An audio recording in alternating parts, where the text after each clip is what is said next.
Hello everyone and welcome to my channel. My name is Crown and today we are going to have some more stories that I hope that you will enjoy. But before we start, it will be so much appreciated if you would subscribe to the channel, like the video if you enjoyed it, and maybe leave a comment down below. These simple clicks would mean a lot to the future of this channel and really reward the effort that I put in every day. And now, without further ado, let's go! First story, entitled Child Wants My Custom Knee Brace. Okay, so I walk with a cane and have an expensive hinged knee brace. It's a brick if you want to look it up for pricing. They range, but mine is well over $400. If I don't wear it, my knee buckles backwards and I fall on my face. I also use a cane when I walk and have several other health issues. I was at Meijer walking around looking at toys last November for my kids for Christmas. I am very pregnant and my doctor warned me to avoid stress and that the baby will probably be a month early. So I'm taking it easy, walking slowly, taking breaks and relaxing often. I get to the toy cars and I'm looking through them, looking for ones my kid does not have for stocking stuffers. When I feel something touch my leg, I look behind me and the spoiled child looks up and smiles at me. I smile back and the following happens. Hello, it is not polite to touch other people's things. Can you not touch my brace, please? Thank you. But I want to. Give it to me. No, I can't walk without it. You can't have it. And it's not your size anyway. It is made for an adult. I don't care. You give it to me or I will tell my mommy. Okay, that's fine. You can go tell your mom. You're not going to have it, sweetheart. At this point, the kid wanders away and I assume that when the kid says they wanted my knee brace, they will get in trouble. I can remember wondering how that conversation will go for that child and his parent. I started picking through the cars and find a couple my son does not have and put them in my cart and start looking at the track sets they have and check the pricing against Amazon's pricing.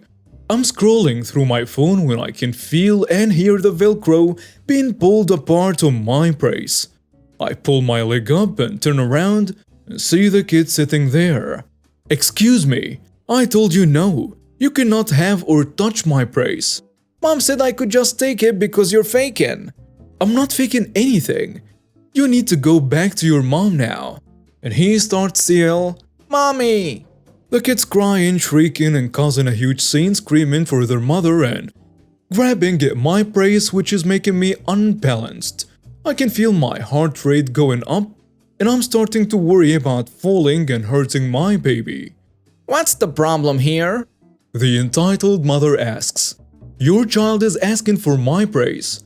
I told him no and they tried to take it off of me. Well, just give it to him then. I don't see what the big deal is. You can buy another.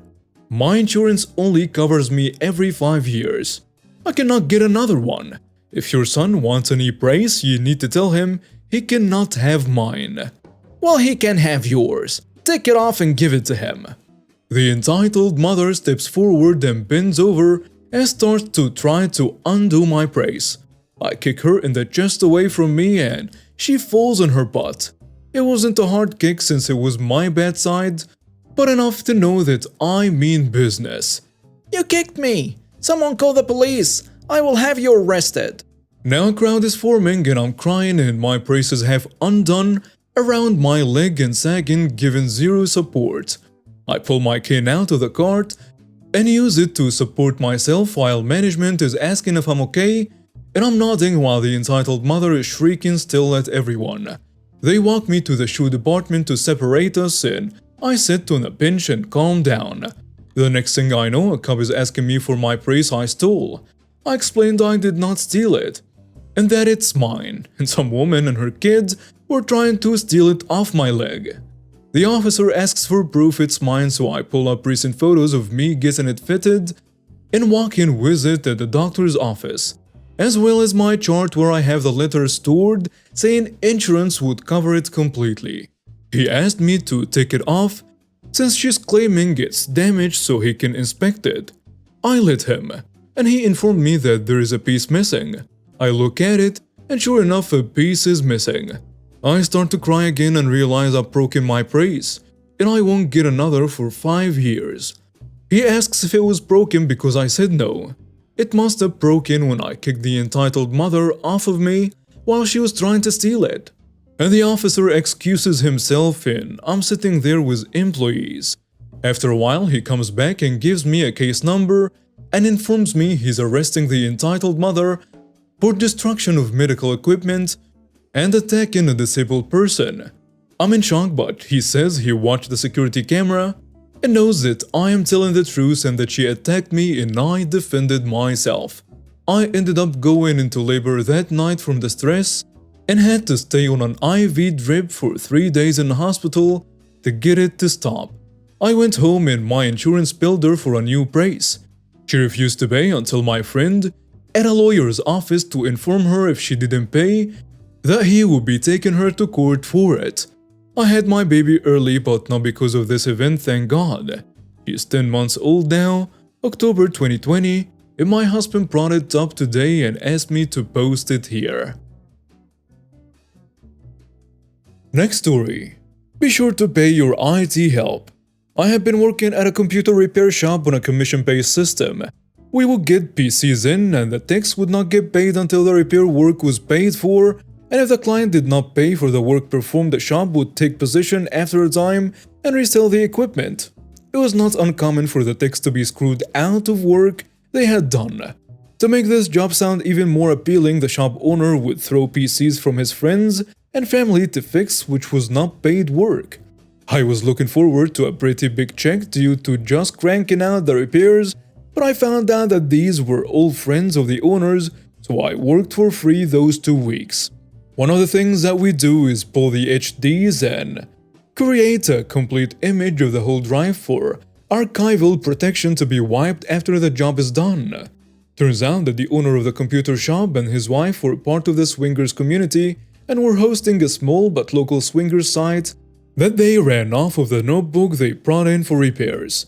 I grabbed the hard drive and told the owner that he needed to pay me for the work I had done. The owner fired me on the spot. I had grabbed my tools and I walked out the door without realizing I had the HD in my hand. The owner had built a reputation in the small town it was located in for being a good business, and the owner portrayed himself as a pillar of the community.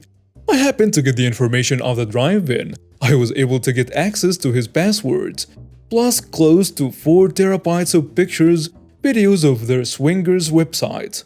Waiting 3 weeks for the last check, I decided that I would go scorched earth instead of looking for a payout. Step 1. His business. I had some time to look over the labor laws and found out he violated quite a few of them with me. We were treated as contractors, but he took out taxes and SSI, which he never paid into the system. The other thing was we were required to clock in like hourly employees, but we were paid on commission, so due to the pay structure, so many employees were getting well under minimum wage for some weeks. Step 2. His reputation. Having the sign-on information, I decided to do a few interesting things with the company website and their swingers website.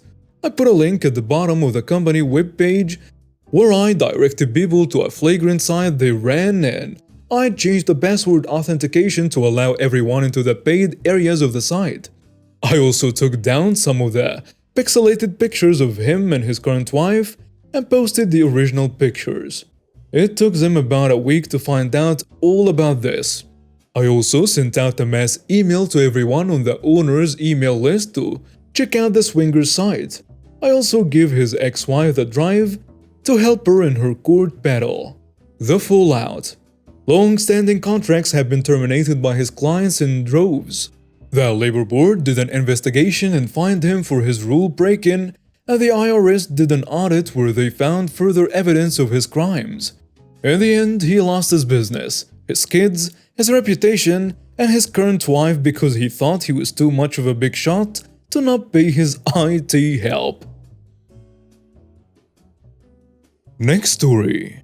I got fired from a farm store that I shop at. I used to work at a West Coast division store of Kroger. My family has several pets and farm animals, so I routinely shop at a local farm store. Most of the time I do this after my shift ends, which means I'm in my work uniform, black slacks, either a dark red polo shirt or a button-up gray shirt that have the store logos embroidered on them. The farm store personnel wear jeans, t-shirts, and gold-colored vests with the farm store logo. I was in the farm store looking at some electric fence supplies. This woman kept pestering me and asking questions about some jeans she wanted to try on from the other side of the store. I politely pointed in the general direction of the clothing section, and she stormed off. The same woman is demanding I unlock the changing room for her. I am rather irritated with her over-aggressive Karen attitude, and snapped no. Now go away and leave me alone. Again, she storms off. I picked up a few items and started towards the checkout when I got ambushed by this same woman who now has a store manager in tow. She's demanding I apologize to her. The manager just shakes his head and says, "Would you like to apologize for this customer?" What for? She's rude, obnoxious, and irritating as hell. So no, I don't want to apologize. And she screams, "I've never been so humiliated." And she says every letter like humiliated. "You need to fire him now."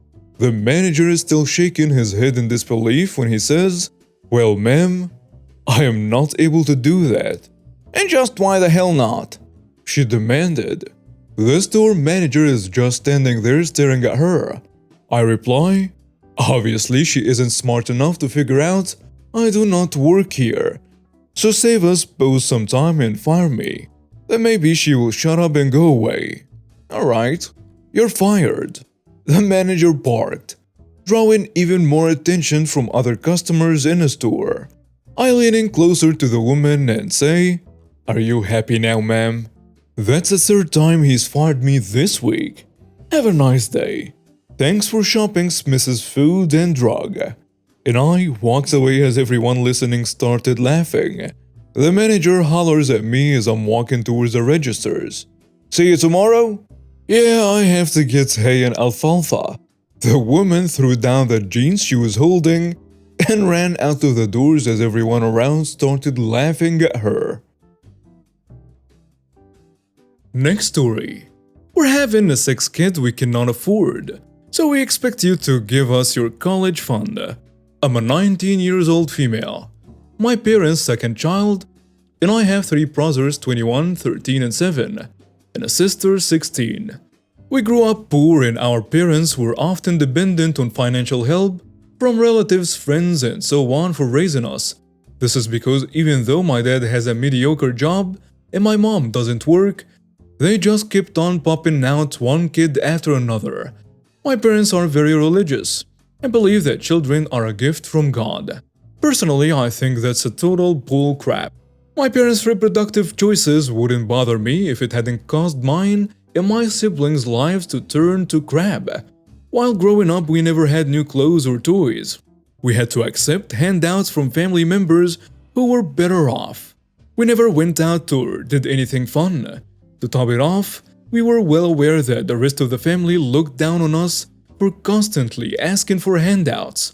Now, my older brother and I have managed to get into good colleges and are looking forward to a future that will be better than our parents' lives. He and I were staying at our parents' place for a while due to the COVID-19 lockdown. One morning, my parents called all 5 of us into the living room. Mom said she had great news. The smile that was forming on my face died a quick death when she said, "We're pregnant." I lost my temper. I asked them how they could be so stupid and irresponsible. Do they not have enough financial troubles already that they have to bring in another mouse to feed? My older brother tried to calm me down, but I was livid. After a lifetime of scarcity because of my parents' stupidity, they still hadn't learned their lesson. I asked them how they planned to provide for the kid, and my dad told me that I would have to give up the money our great-uncle had left me. He had left all of us some money which only we could access when we turned 18. I said hell no. That money would help me pay for my college expenses. He called me selfish for not being there for the family. My mom started crying and called me a heartless monster. Dad told me he was disgusted with me. And I told him there was no way I was going to pay for their stability, and the only thing I would be willing to pay for is a termination. What I was really worried about was my siblings' lives getting even worse. My older brother and I have escaped our parents' clutches, but the others, especially my younger sister, will be expected to help take care of this baby. No teenager deserves to have their adolescence ruined by diapers and a screaming baby. I know what it's like, as I had to go through that. It was expected of me to be an unpaid nanny to my younger brothers and sister. My older brother could go out with his friends and have fun, but I had to stay home and help give bath and feed the toddlers. I decided to get some family members involved so they could talk some sense into my parents. I called my mom's maternal cousin, and she's one of my favorite people. When I told her that my mom and dad were having another kid, she reacted with, "What? Again?"